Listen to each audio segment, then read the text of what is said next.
Halo, Assalamualaikum. Perkenalkan, nama saya Mike Leovulgita. Saya salah satu founder dari Zaki Mike.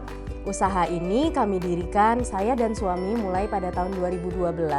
Awalnya berdiri, kami menjual berbagai macam produk, mulai dari sepatu bordir, sendal lucu, baju rajut, dan juga jualan jilbab. Tapi akhirnya pada tahun 2013 kami memutuskan untuk fokus di jilbab. Karena waktu itu permintaannya yang paling banyak adalah jilbab. Kami bahkan waktu itu sempat ekspor ke Malaysia. Nah, kenapa akhirnya fokus di jilbab? Karena di Jogja itu mudah sekali untuk mendapatkan bahan baku. Dan juga saya senang dengan menjahit. Akhirnya kami fokuskan tahun 2013 kami berjualan jilbab. Pangsa pasar kami itu fokus pada usia 18-35 tahun, yaitu biasanya mahasiswa, ibu muda, dan pelajar. Untuk modal awal itu saya dan suami masing-masing menyetorkan 3,5 juta. Tapi itu nggak langsung 7 juta, jadi secara bertahap kami menyetorkan modal masing-masing 3,5 juta rupiah. Akhirnya modal itu kami putarkan, keuntungannya tidak diambil, itu yang kita putarkan menjadi barang lagi, akhirnya berkembang. Karena di awal dulu kan saya sempat berjualan macam-macam. Ketika saya berjualan jilbab, orang-orang masih nanya sendal, masih nanya sepatu, masih nanya yang lain-lain. Sementara saya sudah fokus ke jilbab.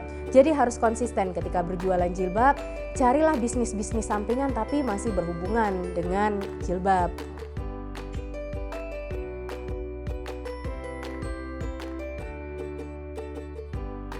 Karena bergerak di bidang fashion, tren fashion itu cepat sekali berubah. Mau nggak mau, saya harus mengikuti tren yang ada di pasar sekarang. Ketika kita mengikuti tren, kita juga harus balapan dengan stok. Bagaimana kita mengikuti tren itu dan tidak terlalu banyak menumpuk. Ketika trennya sudah selesai, stok kita juga harus habis. Kalau untuk jilbab itu sudah banyak sekali sebenarnya penjual-penjual jilbab. Nah, bagaimana cara kami untuk menyiasati hal ini? Temukan keunikan, seperti keunikan variasi jahit tepi, lalu kemudian hasilnya selalu rapi, lalu kemudian bagaimana kita melayani customer, bagaimana kita membuat customer nyaman dan akhirnya repeat lagi dengan kami. Saya flashback lagi ya ke tahun 2015, di mana waktu itu pencatatan keuangan kami masih acak-acakan. Waktu itu saya tidak sempat mengontrol stok yang masuk, sampai akhirnya yang datang itu adalah pashmina. Sementara yang laku di kami itu adalah segi empat. Nah, barang itu udah terlanjur diproses di bagian produksi sehingga tidak mungkin diretur lagi kepada supplier. Nah, di situ saya harus memutar otak gimana caranya pashmina ini tetap laku di tengah trennya segi empat. Di saat itu saya juga sempat mengalami memiliki hutang sampai 100 juta. Walaupun waktu itu punya dead stock lumayan banyak, saya akhirnya berpikir, kami masih punya mesin, kami punya penjahit, kami punya benang, akhirnya beralihlah ke jasa jahit. Sebenarnya kalau bicara bisnis di saat pandemi ini, keputusan yang saya lakukan agak sedikit emosional. Waktu 2015, saya merasa itu adalah tantangan terberat dalam bisnis kami, tapi alhamdulillah tidak sampai merumahkan karyawan. Tapi di saat pandemi seperti ini, di mana omset yang kami dapatkan hanya 30%, dan customer itu banyak yang tidak melakukan order dulu, kami harus berpikir, ini bisnis harus tetap berjalan, tidak mungkin dengan sebanyak ini karyawan tanpa orderan kami bisa bertahan. Akhirnya saya memutuskan untuk sebagian karyawan dirumahkan dulu.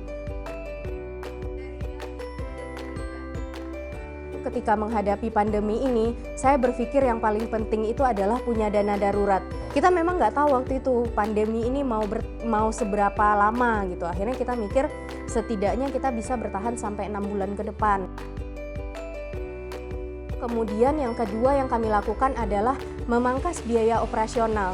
Jadi sebelumnya di setiap ruangan itu AC semua menyala. Ketika karyawan sebagian sudah dirumahkan, akhirnya pekerjaan kami fokuskan pada satu ruangan sehingga AC hanya perlu menyala di ruangan yang hanya dipakai saja. Terus melakukan promosi-promosi kami riset pasar, apakah yang dibutuhkan oleh customer.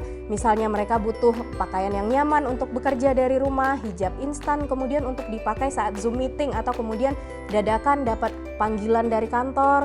Lalu saya cek lagi apakah ada stok-stok menumpuk yang bisa saya berikan potongan harga supaya itu stok cepat keluar. Terus yang penting promosi itu harus jalan terus. Jadi Instagram itu tetap harus update, saya lakukan promosi terus-menerus.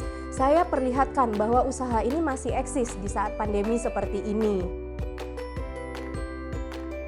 Untuk teman-teman UMKM, walaupun kondisi pandemi seperti ini, fokus pada satu hal.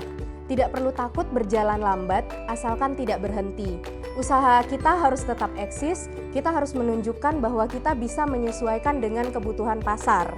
Fokus temukan peluang-peluang, fokus tonjolkan kelebihan-kelebihan usahamu agar bisa tetap bertahan di saat pandemi.